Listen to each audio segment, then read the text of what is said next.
Sir सबसे पहले तो बहुत बहुत मुबारक हो रमज़ान, और बहुत अच्छा लग रहा है कि आपको हम इस रमज़ान में भी आपसे मुलाकात करें और इससे आने वाले 100 रमज़ानों में हमारी मुलाकात ऐसी अच्छी महफिलों में होती रहे। थैंक यू, बहुत शुक्रिया आप लोगों का, नईम हनीफ साहब का शुक्रिया, और डॉक्टर साहब से भी पहले आपने वक्त निकाला, शुक्रिया सिर्फ आपका है।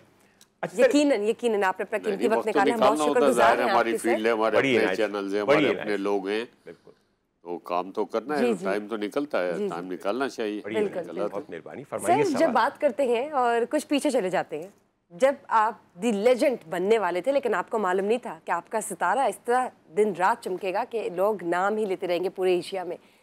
शुरुआत में जब आप छोटे थे आपको फिल्मों का बहुत शौक था सर, और आपको नहीं आइडिया था कि आप जो फिल्म्स देखते हैं एक दिन आप अपने आप को बड़े पर्दे में देखेंगे।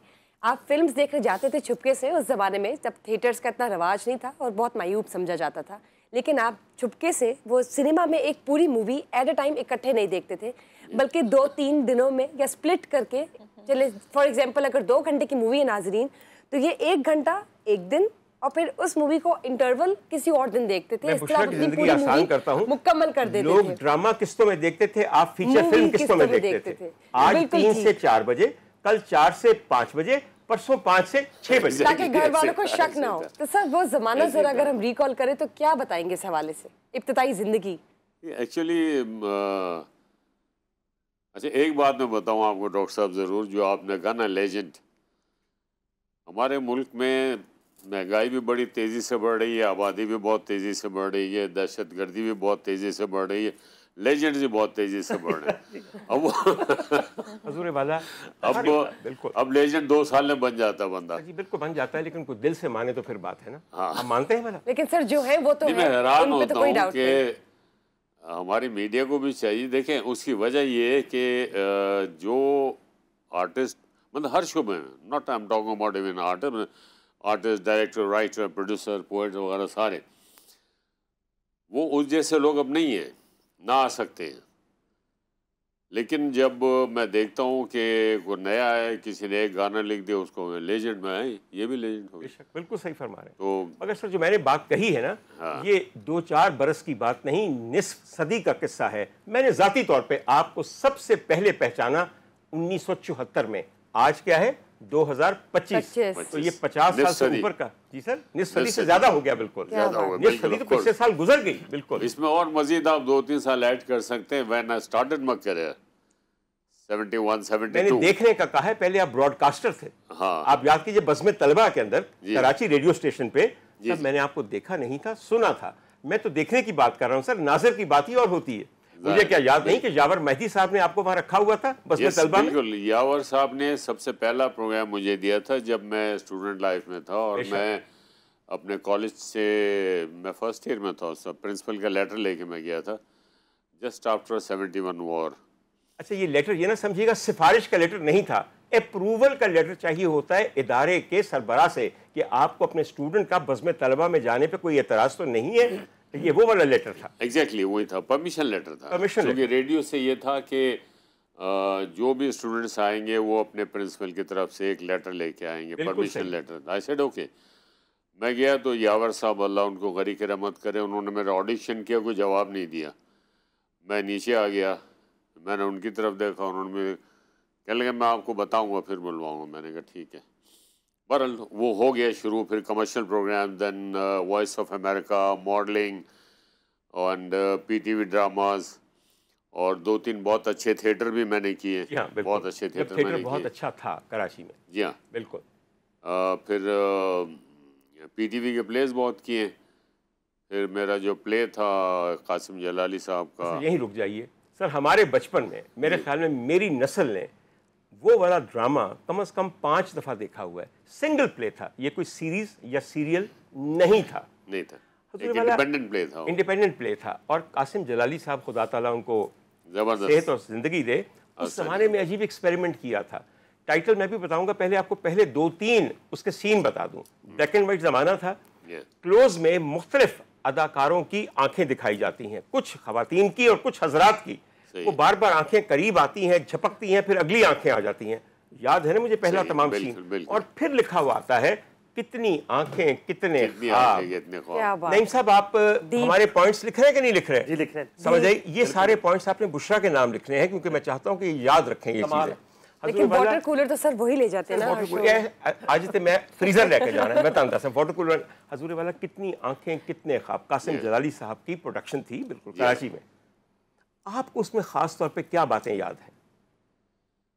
मुझे उसकी सिर्फ उस एक ड्रामे की नहीं बल्कि उस दौर की जो बातें हैं ना, वो मैं समझता हूँ कि एसेट्स हैं और वही तरीका है डॉक्टर साहब काम करने का।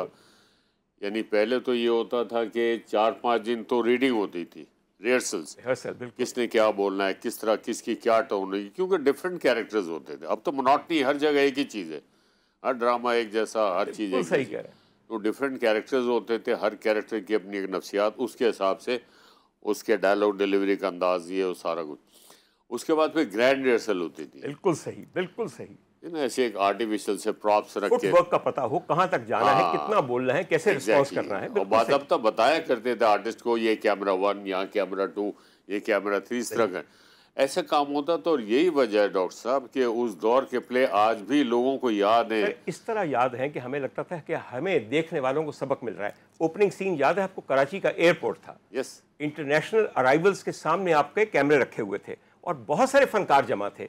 इतने में एक नौजवान आता है, इतना हसीन, लंबा कद, छरेरा बदन, सफ़ेद हाफ स्लीव शर्ट और सफ़ेद पेंट पहने हुए, और सारे मुश्ताक हैं कि कौन आ रहा है बाहर से। और वो बच्चा भी हैरान, वो लड़का हैरान होता है कि अल्लाह, ये सारी फुफियाँ, ये चची अम्मा, ये मेरी ताई अम्मा, जिन्होंने बचपन में मुझे कभी मोहब्बत नहीं की और बड़ा सख्त सलूक किया क्योंकि मैं यतीम था, आज अपनी आंखों में ख्वाब बसाए हुए आ गए। इतनी आंखें और इतने ख्वाब। अब बताइए मुझे, आइंदा आगे चलते हैं। मैं तो सर पूरा ड्रामा आज पूरा 10 के जाना। बिस्मिल्लाह। सर, आपकी पहली हीरोइन कौन थी इस ड्रामे में, टेलीविजन में? टीवी पे पहला ड्रामा। कितनी आंखें कितने ख्वाब की हीरोइन कौन थी? उसमें कोई लड़की थी डॉक्टर साहब, खालदा।